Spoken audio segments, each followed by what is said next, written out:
In this topic, we're going to solve a compound linear inequality, graph solution basic. Okay, I'm going to show you 3 examples. This should be all review. So what I'm going to show you, you probably remember seeing and solving in the past.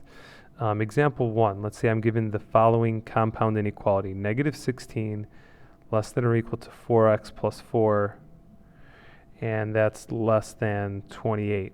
Now, whenever you have an inequality where there's 2 inequality signs kind of written together, that's called a compound linear inequality. Compound meaning there's more than one inequality sign.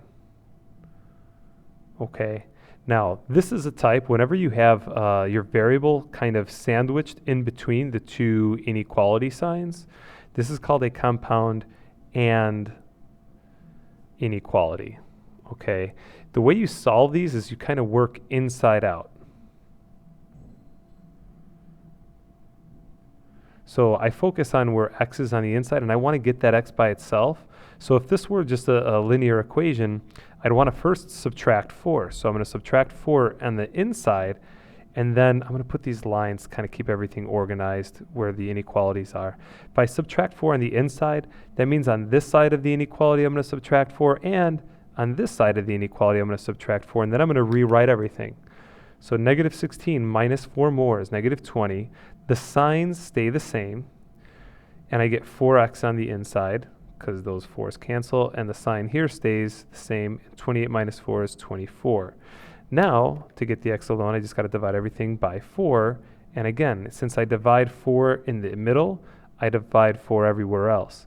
So my final inequality is going to be a negative 5 here, less than or equal to x, less than 6. Now the way this is actually read is you kind of have to start by saying the variable first. You would say x, and since the inequality has the opening towards the x, meaning x is larger than or greater than, you'd say x is greater than or equal to negative 5 and less than 6. The way the graph looks is like this on a number line.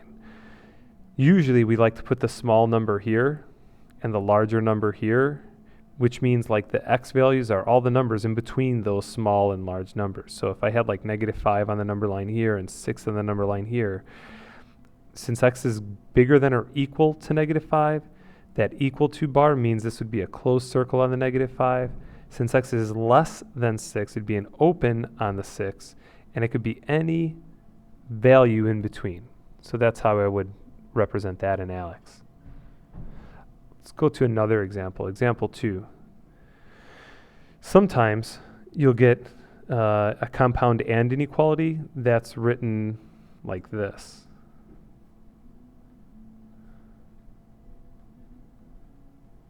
So here the compound inequality literally says and. Some books will do that, some won't. ALEX will sometimes give you a compound and inequality where it literally will say and. When that happens, you kind of have to solve one inequality at a time. So here, if I were solving this inequality, I'd first have to add 1, right? Oops, I don't know what I just wrote. Plus 1 there and plus 1 there. So I'd end up with 4x less than negative 8. And then I'd have to divide everything by a 4, which would mean x is less than negative 2. Kind of done on that one. On this side, I'd have to add 3 to both sides, right? And then I'd end up with let me go back to my black.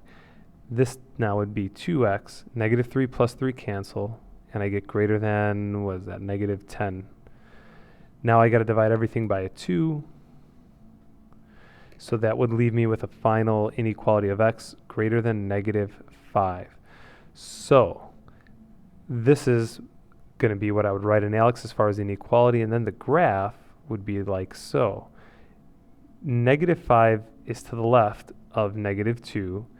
I'd want to have numbers less than negative 2, which would mean open on negative 2, and I'm going to shade less than it, but I also want to be greater than negative 5. So it'd be open on negative 5, because I'm not equal to, right? I don't have the bar. But I want to be greater than negative 5, which is to the right of it. So all the numbers that are bigger than negative 5, but at the same time less than negative 2, are sandwiched in between. And compound inequalities should look like this. They should always have like a starting and an ending point, just like both of these. Now, there is another type of compound inequality called an OR inequality, and this is going to be my final example. All right. Let's say they gave you something like this, 2x minus 4 less than negative 12, or 2x plus 5 greater than or equal to 9. So I got the word OR here. It's a compound inequality because there's two inequalities here. And you solve this one just like the previous one at a time. And we'll do this quickly. We'll add 4. We'll get 2x less than negative 8. We'll divide everything by 2 to get x less than negative 4. Done with that guy. Let's go over to this guy. We're going to subtract 5 and get 2x greater than or equal to 4. Then we'll divide everything by a 2 and get x greater than or equal to 2. So we're all done, but you got to keep in mind this is an OR inequality, and watch what happens when we graph this one.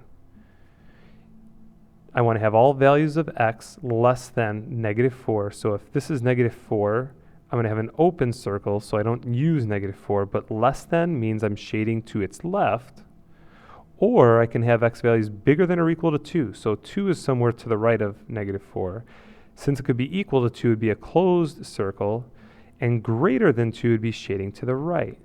So OR inequalities have this phenomenon where their graph is going in opposite directions, right? So there's going to be a graph going to your left, a graph going to your right, and a gap or a space in between. So be ready for that. Thanks for watching, and good luck.